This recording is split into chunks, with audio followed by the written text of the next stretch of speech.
This is Trainer Talk, the podcast, brought to you by Sharon Gaskin of the Trainers Training Company and me, Ginette Tessier of the Get That Gang. In our weekly show, we cover news and views from our businesses along with a top-of-mind topic. Of course, it wouldn't be Trainer Talk, the podcast, without the Dog Walking Digest, and every now and again we invite a guest along to share their experience and expertise. After 90 episodes of just audio, we're now on YouTube as well.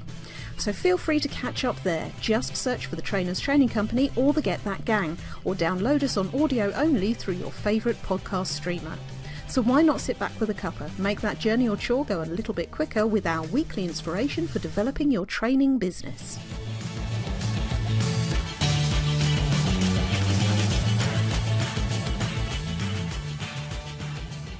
Welcome, welcome, welcome. This is Trainer Talk, the podcast, and we are demob happy for episode number 116. Are we not, Sharon? We are really demob happy. We are at the end of August. It is our last episode. At the end of July. Sorry. Steady on. The end of July. There you go. I can't even think straight. At the end of July, and we're about to come into our little break. Mm-hmm. So we are demob happy. Absolutely. And with this special Olympics edition. It certainly is. It certainly is. So should we start with that? Because, it's yes. Huge in our minds at the moment. It sucks us in, does it not? It really does. I mean, I was one of these people who, like last week, I was going, the Olympics. I don't think I'll watch it because it's just not going to be the same, is it, without the crowds and blah, de blah, day one, there I was. I got up Saturday morning and was like, the Olympics. What's this? The road race, Sat there for the entirety, and that was it. I was just sucked in, and you find yourself watching all these obscure sports that you only ever watch every 4 years. Absolutely. They suddenly seem to really be important in your world. Exactly right. I mean, I've been a fan of the Olympics for as long as I can remember. Yeah, really, absolutely loved the whole sporting spectacle of it and all the rest of it. Yeah. And I was a volunteer at 2012, and it was just fabulous, such a fabulous experience. But it is one of those things where you just I'll just watch a few bits, or I'll watch the highlights or whatever, and of course what happens is I end up putting it on BBC, so it's on in the background, and just watch this, or just watch that. On Saturday morning I was supposed to be doing some bits and pieces, but the hockey was on, so I was like, I'll watch that then. So yeah, great time waster. And then of course you got to watch the highlights as well in case there's something you missed. Well, indeed. When you find yourself sitting there on a Sunday afternoon watching taekwondo, I mean, for God's sake. It's not taekwondo. Well, you do, don't you? It's not taekwondo, it's kiki, right? Okay, all right. Okay. In your world. I should explain. I was explaining the martial arts to Mum because it was on, obviously, the Olympics yesterday. So she said, I can't tell the difference between all of these different ones. So I said, well, taekwondo is kiki, judo is grabby chucky. So we just went through this whole list. So I put it up as a Facebook post and got some excellent suggestions from people. Yes, so indeed. I might have to go through the whole of the Olympic sports and just suggest alternative names to all of them. Another one I particularly like is for the javelin, which is Chucky Sticky. So we'll see where that goes. But and then you literally sit there. Not only do you find yourself watching taekwondo, a bit later on, found myself being sucked into skateboarding. I haven't seen any of that yet. I'd quite like to see that. Yeah. It's amazing. It's just so much fun. Yeah. So much fun. So, so happy days. We've got another 2 weeks of this. I know. Yes. I have a feeling I might not be quite as productive as I want to be this week. But anyway, should we do a roundup of our last week before talking about what we might have planned or not for the next couple of weeks? Well, apart from the before I go on into work mode, which was actually very quiet last week because nobody seemed to turn up for anything. So a few people turned up for a few bits. Let's not be unfair. Yeah, but it was what? But it's fine. It's absolutely fine because it is, you know, July. It's that time of year, and let's face it. Last week it was very, very hot, wasn't it? Oh yes, very humid. Yeah. You know, after our last recording on Monday, it was really, really hot that day, and it just got worse throughout the week, didn't it? It was like, oh, it was so hot. It was, yeah. And I think even all my computer equipment felt it last week because everything was just going so slowly and just not working properly all over the place. So yeah, it got quite oppressive at one point. Not to say, you know, it's not that I'm not enjoying the hot weather, but if we could have it without the humidity, that would be great. Yeah, it was really, really hot. And then in the midst of all this, I had people coming around to do all sorts of documents, you know, on the house. I lost about at least 2 or 3 days of my life on the phone to an electricity company. And I'm sorry, but I'm going to name and shame. I'm going to name and shame SSE. Just avoid. They are the worst organisation I've ever encountered in all my life. Wow. They are just absolutely. So this little tale started, when did it start? Quite a few months ago, about 4 or 5 months ago, where Amy, obviously she lives in a 1-bedroom flat in Cardiff. She had a electricity changed over from somewhere called Spark Energy to this SSE at Christmas, and she was told to go and read the meter, which what she did. Obviously that's what you do when you have a new electricity provider. She read the meter, and then they sent her a bill for £1,800. And I quote one of the various people that I spoke to throughout this sorry tale. One of them actually said, "Oh, you could power a whole street for that." I was like, exactly. Yes. You know, exactly. So do we see the problem here, SSE? Oh my goodness me. But literally, and then she had guys coming around from SSE. They installed a smart meter. She got an app on her phone so they could see, you know, check the usage and set up a new direct debit for her, £45 a month. But there's still been this question of this bill, this outstanding bill, which was from January to May. And basically they got to the point where they agreed that they were in the wrong, but it took so many phone calls to get to that point from Amy and then me. I got involved in it. It was just getting ridiculous. And they agreed that it was wrong, and they said, okay, we'll send a revised bill. And that was literally like about 3 months ago. And ever since that time, we've been trying to get them to send this revised bill. And every time you phone up, you speak to somebody different. You have to go through the whole, you know, tale again because they don't seem to have any notes by it. Then they start either so they either agree with it and go, yeah, we'll send you a revised bill. I'm like, well, where is it? Or they start disputing the whole thing again. I'm like, God. You know, it's like different people. And one bloke that I spoke to last week, you know me, I'm fairly, you know, I don't get angry about it. But honestly, last week I got to the stage where I was like, who is going to take responsibility for this? Because my daughter is not paying this bill and I'm certainly not paying this bill. And so I'm going to go to the ombudsman about this. You can just give me no choice to do this. Absolutely. Because this stupid man was basically saying to me, I said, you know, she shouldn't be getting a bill for that amount in a 1-bedroom flat. And he went, oh, well, I think you'll find that's kind of industry standard for that. I'm like, what are you talking about? No, he was trying to justify it. Oh, good grief. And he said to me, I said, excuse me. I said, I live in a 4-bedroom detached house and my gas and electricity bill combined is £130 a month. And he's like, well, who's your provider? And he said, I said, it's 130, but he said, it can't be. I was like, honestly, I was like, just so, and then I did the whole thing. I said, right, okay, I need to speak to your manager or supervisor or, you know, yeah, okay, all right, well, you can speak to them. Oh, great. Can I speak to them now? No. Why not? Because you don't, because that's not how we work. Really? Work in inverted commas, I think. Good grief. So I said, well, he said, you have to ring another number. This is head of customer complaints now. I've got to go through. So they give me this number. So, okay, great. I'm getting somewhere. I said, right, if I ring this number, will I get through to them? Yeah. Okay, right. Okay, ring the number. We are now closed. No.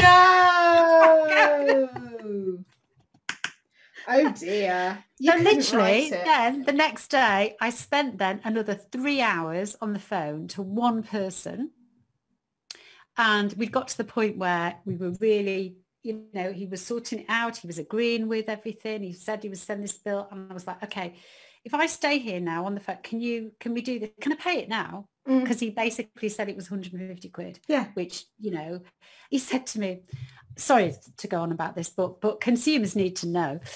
He, just in case you ever encountered these people, he says to me, I said, by my reckoning, I said, that bill should be, he was working it out. And I said, well, work it out. I said, but by my reckoning, it should be round about £160. And he went, you're right, how so? And I said, well, she's got a direct debit of £45 a month. And this is for 4 months. Do the maths. Wow. Wow. So he works it out. And he said, right, I'll send a revise. I said, well, can you send an email to my daughter outlining the conversation? Because we've been down this road before, and you have conversations and then you ring back and you dispute that you've ever said it. So can you, oh, yes, what's her email address? Oh, yes, I'll put all this in an email, and then you'll get a revised bill in 2 days' time. Okay, great. I was literally, if you'd have seen me, Ginette, I was literally running around here. I was going, yeah. Like you'd won a gold at Olympics. Because I was literally, right, finally. So Amy was all happy and everything. Oh, an hour later I said, you got an email? No. Next day, have you got an email? No. I was like, have you got the revised bill? No. I was literally, you know, hyperventilate. So I had to ring them again the next day, go through the whole thing. And I said, then they're like, oh, I can't understand why you haven't had this revised bill. I'm like, going, if one more person says this to me. Absolutely. Oh my God. So then they go to me, she said, oh yes, well, we've got this revised bill and it's £300. I said, no. £300? It was 150 yesterday. Like, oh no, well, I don't know. He seems to have worked it out wrong and all this. And I'm like, then she starts waffling on about a different kind of, oh, well, because she's got electric heaters, you know, I think you'll find that. And I was like, right, I'm just not at the point now. I can't deal with this anymore. I'm literally not going to dispute it. Right. Can I pay this over the phone? And will that be the end of it? Oh, yes, you can pay it over the phone. Thank God, yesterday they said I couldn't pay it over the phone. Right, give me the, you know, here I am, here's my card. I just want to pay it. Oh, well, you can't give it to me. I'm like, oh, for crying out loud. You know, because it's another department. I'm like, okay, can you just put me through to the people who can just pay this bill? Yes, puts me through, go through, get cut off. It's recording errors. Go to the ombudsman. Just go to the ombudsman. No. So then, right, okay. So I phoned up. So then again, you get a different person. So I'm like, okay, I've been through all this. You know, can I just pay this bill? He goes, yes, of course you can pay the bill. I've just been told that you can't. No. What did he say? He said, yes, you can pay the bill. And I said, well, this woman just tried to put me through to this other, you know, the billing team. He goes, well, I don't know why she did that. We don't have a billing team. Oh, God. Well, that's why you got cut off then. Like, right. Oh, what? Can I just pay the bill now? Yes, you can give it. You can give your card to me. Right. Thank you. Thank you, God. Honest to God, they are the worst. I paid the bill. And hopefully that'll be the end. And I did say to them, I said, I'm going to pay this bill. And as soon as it goes through, we will be switching to another provider. Absolutely. It's like going, oh, is there anything else we can do? I'm like, no, I think you've done quite enough. Never bother us again. You're staying with you any moment longer. No, terrible. It has taken since Christmas to get to this point. That is ridiculous. Absolutely. Honestly. And if you go on Trustpilot, you will see so many people who've had the same I've never come across such a shocking organisation in all my life. So sorry to spend so long on it, but no, you need to know people. Do not go near this company. Good grief, that's appalling. I mean, that is right up there with the cooperative bank in terms of uselessness, for sure. But if you added up your time spent on it, I know, plus Amy's the cost of phone bills, plus Amy's time, it's just like they owe you 1,800 quid, for sure. I know. For sure they do. That's just ridiculous. At one point, I literally said to them, I just went, I don't know. What am I supposed to do? I said, I don't know what to do anymore. I really don't. And just like, and to think I was on the phone the other day for literally 3 hours to that one person. He gave me his name, everything, and he was typing away. And he said that he would send this email to him. And the next minute, it's like all of that was as if it never happened. Yeah, totally. It's just, honestly, it's just, I can't. Shocking. I don't understand why they're still in business. How can they still be in business? No, quite. Well, all of the energy companies, I think they're just a bunch of charlatans. They really are. Honestly. Wow. Anyway, so there you go. That was a good point. It was a very good. It was very good that it was a very quiet week work-wise, because literally the amount of hours I wasted on that. What, you wouldn't have had time, would you? Honestly. I mean, honestly, it's just outrageous. Right. Well, let's name and shame. Yes, you are. Let's hope that is a line drawn underneath that one. So, did anything else happen last week, Sharon? Apart from people not turning up for stuff and trying to sort out SSE's life for them. Well, that was it. And also, I think on the podcast, we have various categories. I think we should have a new category called Things 21-year-old Boys Are Incapable of Doing. Oh dear. What has Ryan not done now? Well, it's just basic things like, bringing cups down and any other implements from bedroom to kitchen. Putting towels back on towel rails after you've had a shower, it's kind of, and the worst effect is putting, we in both bathrooms, we have one of those loo roll things, with the things on the floor and you just pop your loo roll. Why is he incapable of putting the loo roll back on said thing after he's been to the loo? Every time I go in there, the toilet roll is either on the window ledge or somewhere else in the bathroom. It's like, okay. when does he go back? Yesterday. Oh, I love him. Honestly, you miss him really, right? I do, of course I miss him. As soon as he went, I was missing him, but I don't miss that. No, I can imagine. Oh, well, make life easier for any potential tidying up for a move, won't it? Not having random toilet rolls all over the place. God, I just don't get it. I don't get it. It's but just something just doesn't compute somewhere, does it? Well, they reckon that boys take longer to mature than girls anyway, but also young people's brains they reckon now don't actually mature until at least 25, something like that. So they're kind of their nerve centers for risk and reward and just thinking about things are completely wired incorrectly up until that point. So.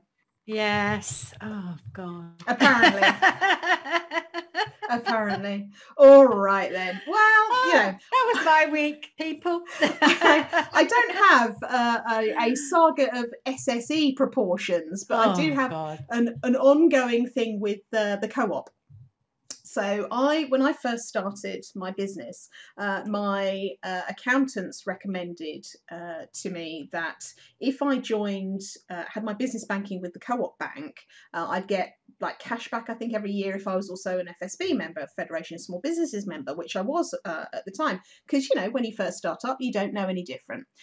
So I did that, and I should have really twigged because it took them 3 weeks to actually set up my business bank account. Couldn't do it online, had to request forms to fill in and then send back via snail mail to get it all sorted out. And this was only back in 2015, early 2015, that this was all like this.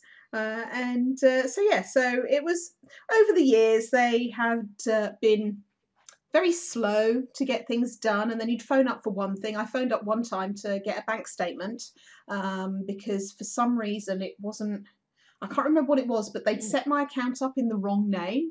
And when I phoned to say I need it in this name, they said, oh, well, it shouldn't be in the other name. I said, well, okay, but you set it up like that. Well, no, it shouldn't have happened. Yes, but it did happen. Well, it shouldn't have done.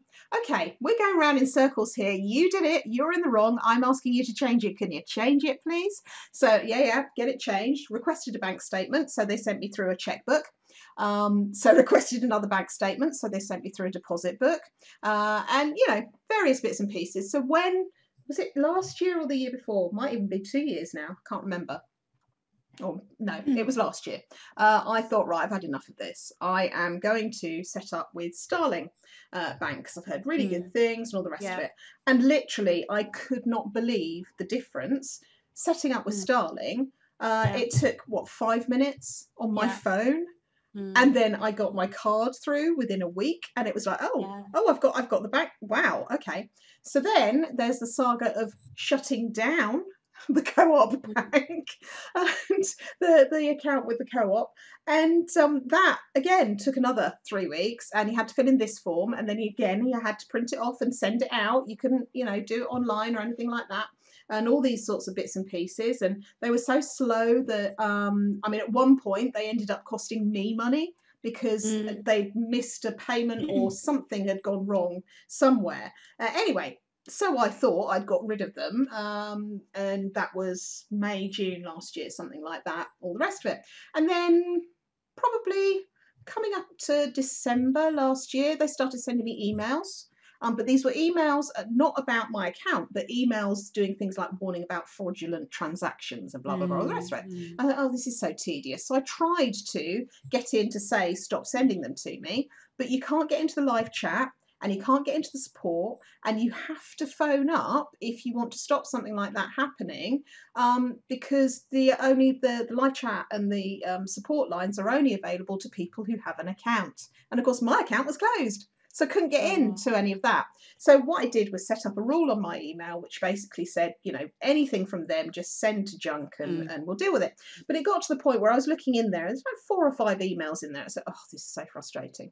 So about 2-3 weeks ago, I got hold of them on social media, and I didn't do it publicly. So I found the page on Facebook, and I thought, right, I'll do it privately first, give them a chance to sort their lives out, and said to them, look, can you please stop sending me emails to this email address?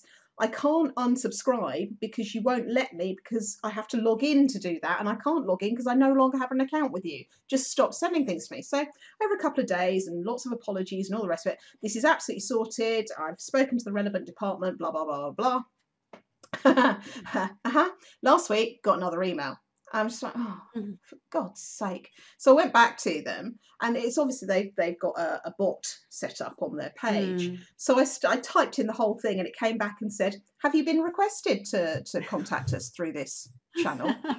It's like, So I just put yes. And they said, oh, please go into as much detail as you like to before. And I just typed on there, it's all above in this conversational thread. I'm not retyping it. So then I get another apology saying, oh, well, it should. And I'm absolutely reassured that it's all been sorted out and all the rest of it. I'm just waiting for another email to come through. And it's not like it's actively impeding on me because I just send them directly to junk anyway. But at the same time, it's just, I am not a customer of yours anymore. And I said to them, this is partly why I'm not a customer of yours anymore, because it's incompetence like this that makes me think, I don't trust you with my business funds. This is ridiculous. So I do feel sorry for the people on social media because they must get a lot of that, for sure. But it's just, oh my God.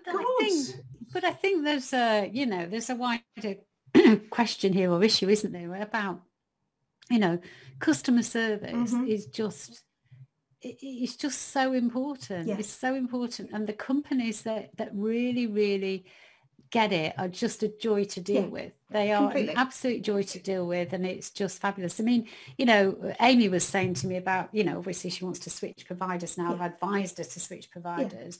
And she said, you know, we've been with British Gas for a long time. And she said, oh, well, what's your experience? I said, fantastic. And, you know, I know there probably would be some people who haven't, but our experience with them have always been really good. Every time our boiler's broken down, we've had a problem, whatever, you just call them, they come around the same day or the next day, they fix it. You know, you can reach them easily by phone, you can reach them easily online. You know, they're responsive, the rest of it. That's just what you want. But you know, these companies that just for whatever reason they haven't got their internal communication systems you know, sorted, they are just, you know, they must be losing millions of customers, because I think particularly these days, and we've talked about this a lot on the podcast, about how people, you know, expect things quickly and, you know, expect responsiveness, expect, you know, things to happen like that. They don't want to be waiting for stuff. And if you can't provide that, then totally, you know, you're going to be left behind. Oh, completely. I mean, it's you know, I think there are two elements, aren't there? There are the people answering the phones or answering the communication, and then there are the systems to back everything up. But it doesn't help. I mean, one of the things I remembered, well, after they'd sent me the checkbook and then the deposit in place of actually a bank statement, which was what I wanted, one of them advised me, oh, well, you can always pop down to your local branch and they'll be able to sort this out for you. So my local branch is a 70-mile round trip. All right. Yeah. Oh, well, maybe that's not possible then. No, certainly not in a pandemic. Yeah, exactly. So, anyway. It's just, and it's the you know, the thing I've found frustrating with these, you know, many things with SSE people is that you just, even if you get their name, you still cannot speak to the same person again, because they're in these massive call centres and you don't know when they're going to be there, when they're on their shift, or the you know, and it's so the frustration of, I must have told this same story, I don't know, easily 30 times, and so did Amy, because they seem incapable. You have to start again all the time, even though when you're talking to them, you can hear them typing and they go, well, I checked the notes, and then like they don't appear to have any notes because anyway, let's not go down that road again. Terrible. I tell you what, it's a good job. But, you know, we know several customer service trainers that could sort them out. Indeed. So, maybe we should write and say, due to our recent experiences, we think you could do with these people. But anyway, so that was my customer service thing last week. But apart from that, had some good conversations with people last week. I also, interestingly, I had a conversation with somebody who was doing a sales call on me, for want of a better way of putting it. So I had bought into a program, and I had willingly signed up to this thing, by the way. You know, this wasn't catching me by surprise or anything like that. I knew it was going to be a sales call. But part of me was, well, yes, I am genuinely interested to hear what the proposition is and how much it is. But also I'm interested to hear how the sales call goes, how they break it down, all the rest of it. Because my impression was that these particular people would be very good at it. So I thought, well, it's an opportunity to learn as well. Yeah, okie dokie. So I got the person who was only helping out, and by the sounds of things, didn't really do it full time, and kept asking me questions which I didn't feel I could answer because I hadn't been given enough information. But the question was clearly part of a script where somebody had said, oh, and then you ask this question because you get them to buy in by saying yes to it. And she kept saying to me, so does that sound like something you could do with help with? And I was like, well, it might, but I don't know what the thing is that you're proposing. You know, you need to give me more details, and you need to tell me exactly what it is. And I even said to her at one point, the whole reason I'm on this call is so you can tell me what it is. What do I get for this thing? What does the group coaching program look like? What does the one-to-one done for you service look like? What do I get from it? And it was eventually when we got there, and I said, right, okay, and how much do they cost? And she said that, and I almost spit my tea out at the done for you service. But blimey, I'm not charging enough by a factor of about 100. and then the group program was not insurmountable, but at the same time, the commitment to get it done and all the rest of it, I just, I'm not in that place at the moment. So I said, oh well, I'll see what I can do. And I even sort of said to her, look, I'm kind of booked up for the next 6 weeks, but if there's a program, oh well, it's kind of you start at any time and whatever and blah de blah, and it's just like, okay, I would have done that call completely differently. For a start, I'd have spent an awful lot more time understanding who I am and what I do, instead of kind of launching into that. And does that sound like something that would help you? And I'm like, oh God, I know too much about NLP to be taken in by those things. So that was a really interesting experience. I won't be doing that. But had a couple of coaching meetings, a couple of people booking up for more coaching meetings. We had the clinic on Thursday, which there's only a couple of people there, but it was great because the person that had a question was easily able to be answered by the other person that had turned up, so that was fantastic.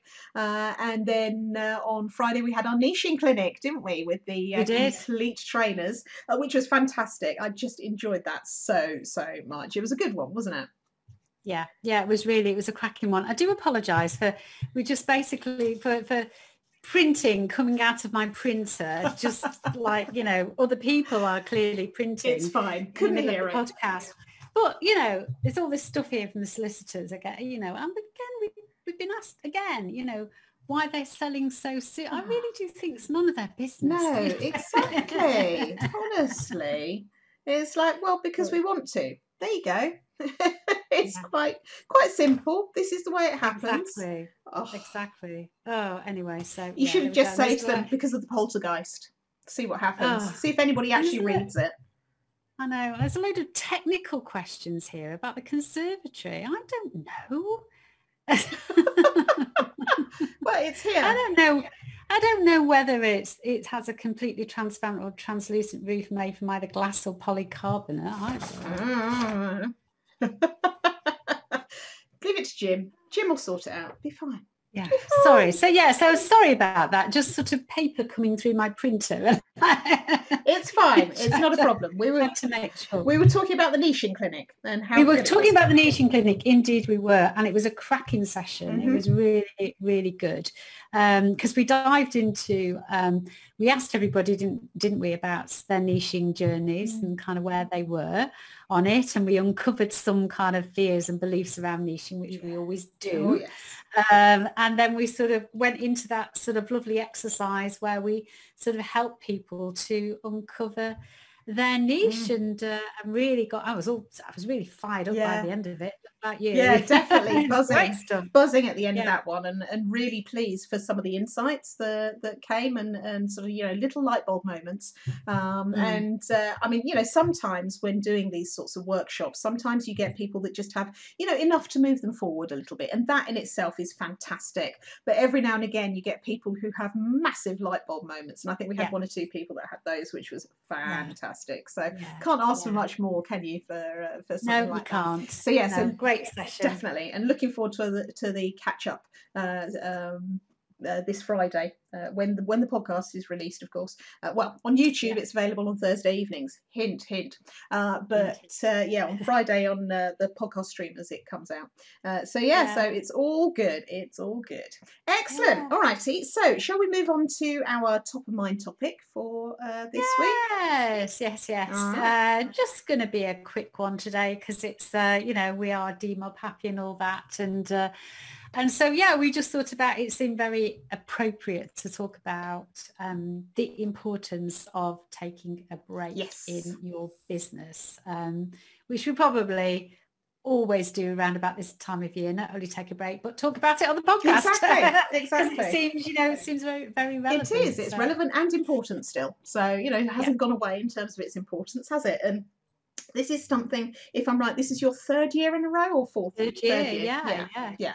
So tell me, again, I know we covered this last year, but I'm going to ask again for the sake of our new listeners and anybody that's forgotten, what prompted you to decide to have a Zoom-free August in the first place? Because, of course, this was pre-pandemic that you first decided to do this.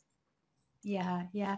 I think it was because I just kind of noticed that, well, I've never really been, I think in all the time that I've had my business, which is 11 years, I've never, ever had a holiday where I literally go away for 2 weeks and just close the laptop down and do not have any contact whatsoever with my business. I just don't do that. And so I just thought, oh, it is important to have some kind of time to refresh and recharge and just have a mental break as much as anything. And so what I noticed was the one thing that was really sort of taking my time up and like taking my energy up the most in my business was the commitment side of it, turning up, either, delivering your training or your sessions or whatever, or having one-to-ones or, or having meetings, what it was just all that it's what I would class as the Zoom time. And so and the fact that it's about, you've got that commitment in your diary, haven't you? So, that your day is governed by, your Zoom sessions and what you have to, physically show up for. And so I just thought to myself, what would it be like if I just had a whole month where I didn't have that commitment? Well, it would be amazing because I just wouldn't have to show up for anything. And because you don't have to show up for anything, it just gives you, freedom. It allows you to be, you're not tied to anything. You can be, spontaneous. So if the weather's nice, you can wake up in the morning and go, oh, I think I'll go somewhere today, or maybe I'll go out on a walk and I'll, take a bit longer than I normally would because I don't have to get back for, 2 o'clock or 3 o'clock or whatever. So I just thought, and knowing that August is generally a quiet month anyway, I just thought, oh, okay, let's see how that goes. And the first year that I did it, oh my God, it was just amazing. I just loved it so much. I still, did stuff on my business. So I'll still answer emails and messages. I'll probably do a little, bit of thinking and planning and, all that sort of stuff, but I don't physically show up for Zoom. And we've joked many times, haven't we, about, I don't talk to anybody in August. And it kind of feels like that a little bit, but it's just, it was incredible. And I just loved it so much because I just felt it's giving yourself that mental break from the constant, talking and thinking and showing up and all the rest of it. And so after the success of the first one and again, the world didn't collapse, everything was fine. And I just decided that would be a thing, and everybody I speak to, like, they just seem to just accept it as well. I would always, we talk on the Complete Trainer, don't we, about how, it's your business and you have to take control of it and not be at the beck and call of your clients and go, these are the hours of work. This is what I do. This is when I'm available. There's nothing wrong with that. And so I've just had somebody now just inquire about one-to-one mentoring, and she said, oh, I'm keen to get going and everything. And remember, the same happened last year, because I think sometimes in August, because trainers are not maybe doing so much training themselves, they go, oh, August is a good time for me to start thinking and planning. So they come to me and go, oh, I'd like some one-to-one time. And I go, yeah, well, okay, sorry, but I don't do anything in August. And people just accept it and go, oh, okay, well, that's a shame, but I'll wait till September, so. Absolutely. Yeah, you're so right that we are in charge of the boundaries for our business. And it took me a while to recognise that and to realise that and to be comfortable, actually, with sort of putting those boundaries in place. And it is a weird thing because you do feel like you have to be on call for whenever people need you, and that somehow they'll think ill of you if you don't respond immediately. So I do August slightly differently. Obviously I have the break from the podcast as well, like you do, which is nice because that gives me a bit of time back on a Thursday, which is when I do the editing and setting it all up, although not as much as it used to. The thing that takes the time is actually loading it up to YouTube. which I can't complain about because it was my idea to go onto YouTube in the first place. So it's fine. It's not a problem. But what I am doing is I've set aside a week. It's an odd week. It runs from a Thursday to a Thursday just because of other commitments. But I've set aside a week where I'm not going to be doing any client work.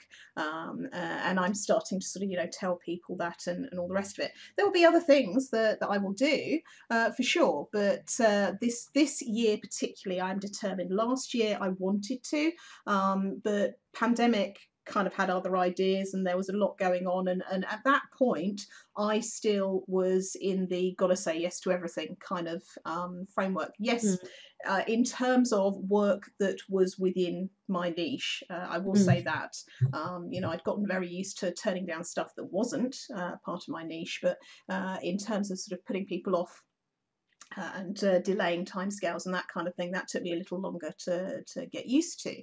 But yeah, I think it's so important. I'm really looking forward to having the final meeting when I do on the day that I start. And I think I'm just trying to remember exactly when it is. I won't look because it will come up on the recording, but on my calendar I've set it for I think I do the business clinic on the Thursday, and then that's it until the lunchtime of the following Thursday, something like that.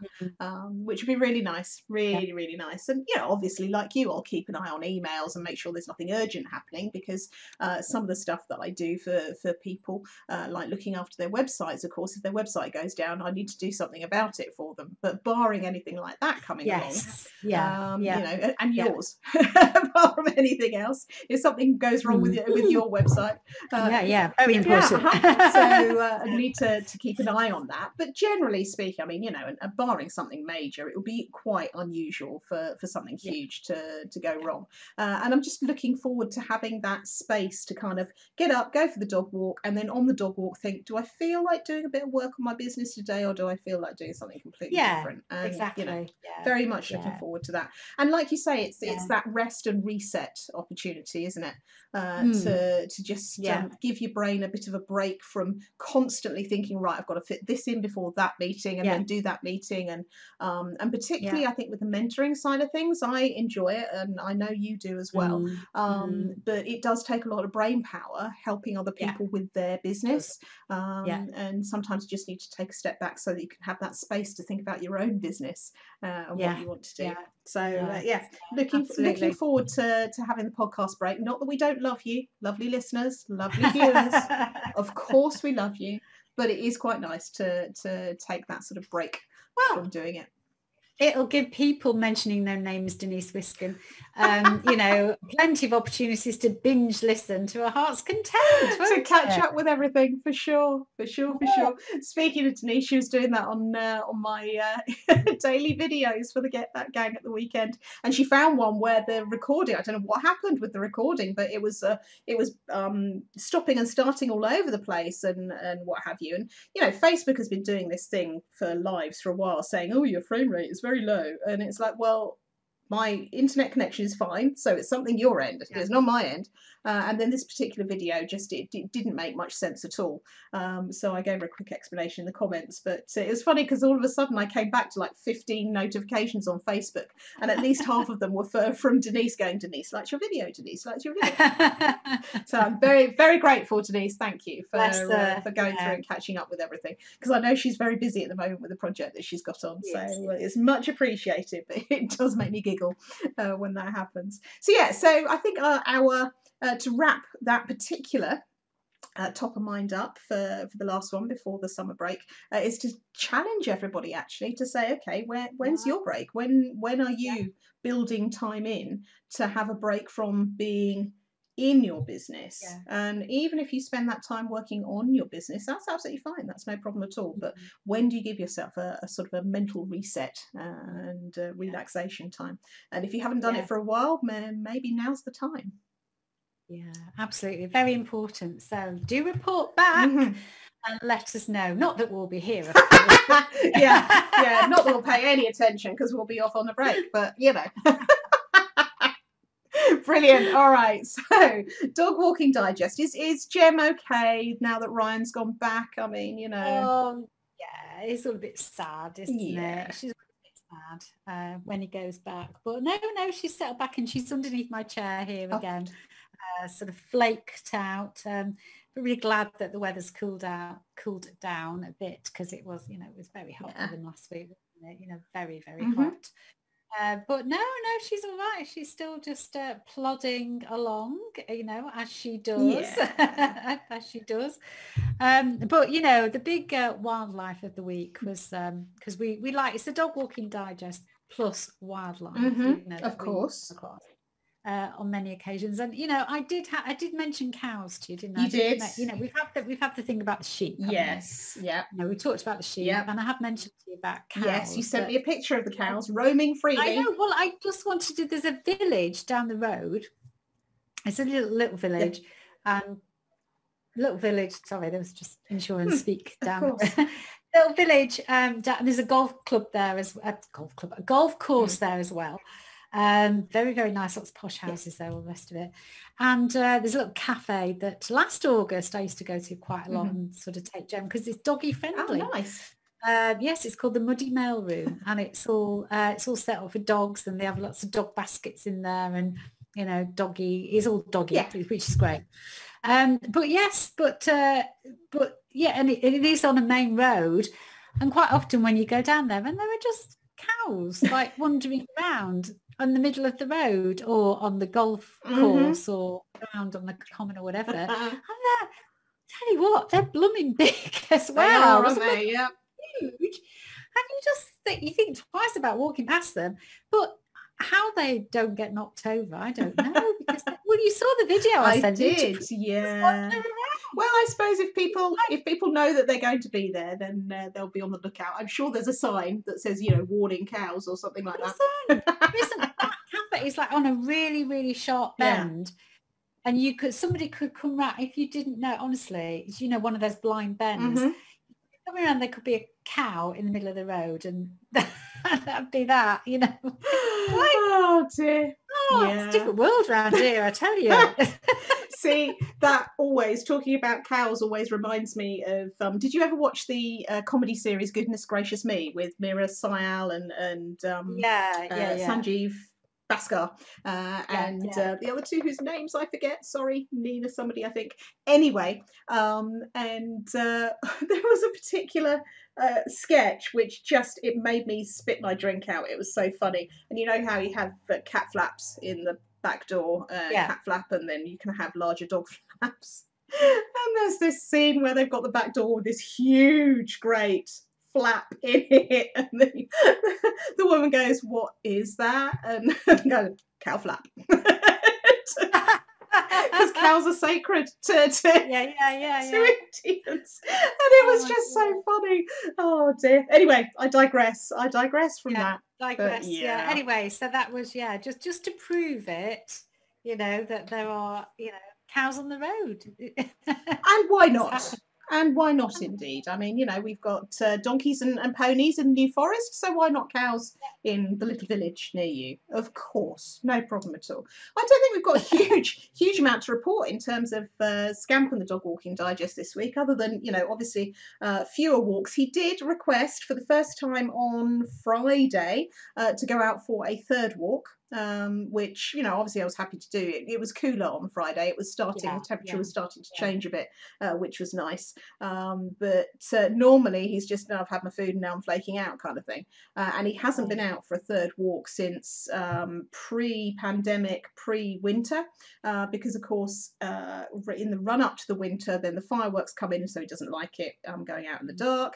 And then we were just coming out of winter and starting to think about going back into a third dog walk, and of course the pandemic lockdown happened, so we weren't allowed to go out for a third walk. So so it's quite monumental, because he knows what the word means. If I say, would you like to go out, he knows that means out for a walk as opposed to outside, which is into the garden. And he does know the difference between those two. So he got all excited. Like, okay, well, we'll go for a little trot around and see what happens. So, and he was quite happy.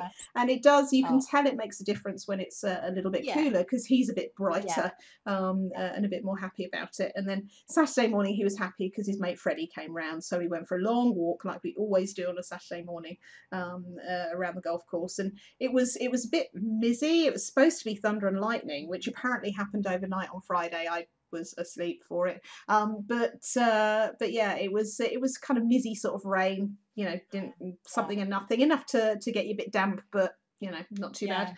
So it's nice. So sort of walking around, but I think I've mentioned this before. I have noticed where he's just starting to lag behind a little bit on dog walks now. He's always walked behind me, which I found really weird to get used to because I'm used to dogs running out in front.